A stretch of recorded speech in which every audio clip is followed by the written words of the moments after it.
नमस्कार। आज फिर आपके लिए हिंदी विषय के अंतर्गत एक विज्ञापन लेखन लेकर आए हूँ। तो देखो, प्रश्न कुछ इस प्रकार से दिया है।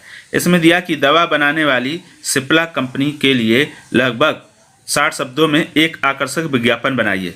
प्रश्न देखो, या तो इस तरह से पूछा जाएगा या फिर इस तरह से हो सकता है कि किसी दवा बनाने वाली कंपनी के लिए विज्ञापन बनाइए, या फिर ऐसे पूछा जा सकता है कि किसी दवा बनाने वाली कंपनी के लिए 25 से 30 से 40 या लगभग 60 शब्दों में विज्ञापन बनाइए। यानी इतने कई तरह से प्रश्न पूछा जा सकता है। आप इसको इसी तरह से लिखेंगे। बस इतना ध्यान रखेंगे कि अगर प्रश्न में कंपनी का नाम है तो हम शीर्षक में भी जो ये सिप्ला दवा वही लिखेंगे। अगर कंपनी का नाम नहीं है तो फिर अपने मन से कोई सी भी कंपनी का नाम लिख सकते हैं। ठीक है। तो देखो, प्रश्न पढ़ने के बाद समझ लेना चाहिए, और समझ लेने के बाद तो किस पर विज्ञापन बनाना? सिप्ला दवा बनाने वाली कंपनी पर। हम सबसे पहले लिखेंगे काले पेन से उत्तर के बाद लिख देंगे सिप्ला दवा का विज्ञापन लेखन। देखो, सिप्ला में या तो आधा पा बनाओ या फिर हलंत लगाओ। ठीक, दोनों में दो तरह से लिख सकते हो।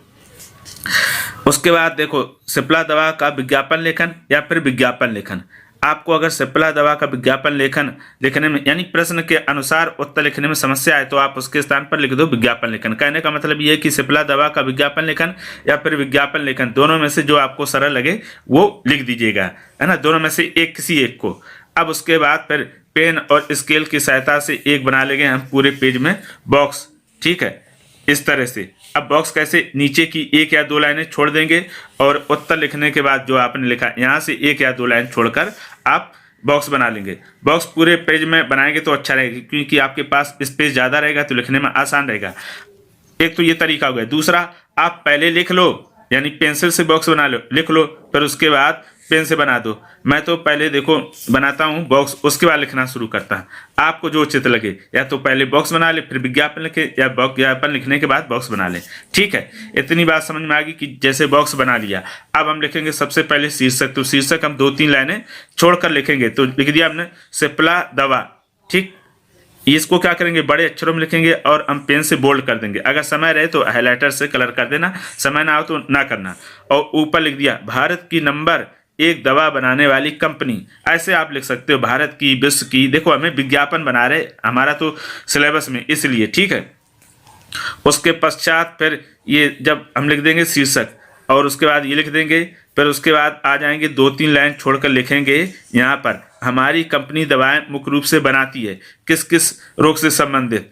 तो पहला दिया श्वास रोग, दूसरा दिया हृदय रोग, तीसरा दिया गठिया रोग, फिर चौथा दिया मधुमेह रोग, फिर पांचवा दिया अवसाद एवं अन्य बीमारियां। ठीक, इतना लिखने के बाद हम फिर नीचे लिख देंगे 47 देशों में निर्माण केंद्र, यानी 47 कंट्रियों में इसका निर्माण या उत्पादन प्रोडक्शन होता है। फिर उसके नीचे लिख देंगे 86 यानी 86 देशों में बिक्री, यानी 86 कंट्री में इसकी सेल भी होती है। उसके पश्चात फिर हम नीचे लिख देंगे निर्माता। तो निर्माता में हमने लिख दिया सिप्ला लिमिटेड, इंदौर, मध्य प्रदेश। और फिर ये फ़ोन नंबर लिख दिया। तो फ़ोन नंबर में 0222482600, और फिर यहाँ पर वेबसाइट www.cipla.com। तो आप निर्माता में इस कंपनी का कहीं का भी पता या फ़ोन नंबर लिख सकते हो, है ना, जो आपको अच्छा लगे। अब जो जगह बची है उसमें हम क्या क्या करेंगे? जैसे यहाँ पर जगह बची थी, हमने लिख दिया यहाँ पर जेनेरिक दवाओं पर भारी छूट। फिर इसके नीचे स्लोगन लिख दिया वर्षों का विश्वास। और फिर उसके पश्चात जो ये जगह बचती है यहाँ पर हम बना देंगे कुछ दवाइयों के चित्र। तो चित्र देखो हमने बना दिए हैं इस प्रकार से। ये देखो, आपने ये टेबलेट बना दिया, आसान है। ऐसे आयताकार बना के गोले बनाए तो बन गया ये टेबलेट। ये सिरप, ये क्या कैप्सूल हैं, ये भी गोलियां, और ये गोलियां। ऐसे चित्र बना दो। और नीचे जो जगह बचेगी वहाँ भी हम क्या लिख देंगे?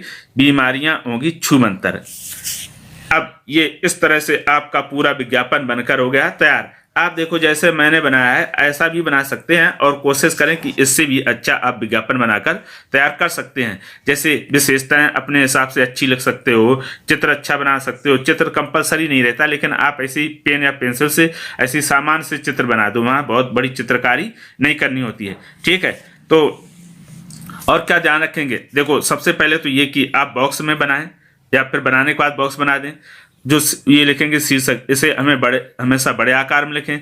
जो आप इसके अंदर शब्द या सेंटेंस या वाक्य लिखते हैं हमेशा शुद्ध लिखेंगे, यानी ऐसे ही वाक्यों का प्रयोग करेंगे जो आपको सही शुद्ध लिखना आता हो, डिफिकल्ट या मुश्किल शब्दों का प्रयोग बिल्कुल ना करें, क्योंकि कठिन और मुश्किल शब्दों का प्रयोग करेंगे तो उसमें कोई ना कोई गलतियां हो जाएंगी, और गलतियां होंगी तो फिर आपके अंक हटेंगे। इसीलिए हमेशा ये बात मैं बार बार कहता हूं, कभी भी उत्तर लिखो उन्हीं शब्दों या वाक्यों को लिखो जो आपको सही सही लिखने आते हैं शुद्ध रूप से।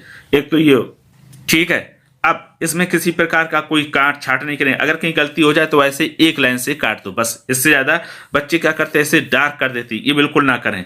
और जो सबसे महत्वपूर्ण बात ये कि आप इस विज्ञापन को अपनी कॉपी में देखकर 2 बार लिख लो या बना लो, और फिर तीसरी बार बगैर देखकर बनाओ, और फिर उसमें मिलान कर लो, जो जो गलतियां रह गई हों उसमें क्या कर लेंगे, सुधार कर लेंगे। इस तरह से आप अभ्यास करेंगे तो बहुत आसानी से आप विज्ञापन बनाना सीख जाएंगे।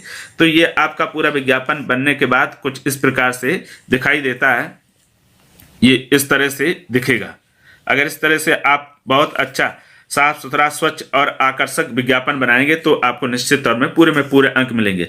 अब कई लोगों की समस्या ये होती है कि हमारी राइटिंग अच्छी नहीं, राइटिंग आपकी अच्छी हो या ना हो, आप हमेशा क्या करना, साफ सुथरे और थोड़े जो अक्षर हैं या तो मीडियम रहें, थोड़े से छोटे और बड़े ना बनाएं, ठीक है। तो क्या होगा, आपका साफ सुथरा दिखेगा कितनी भी राइटिंग कैसी भी हो।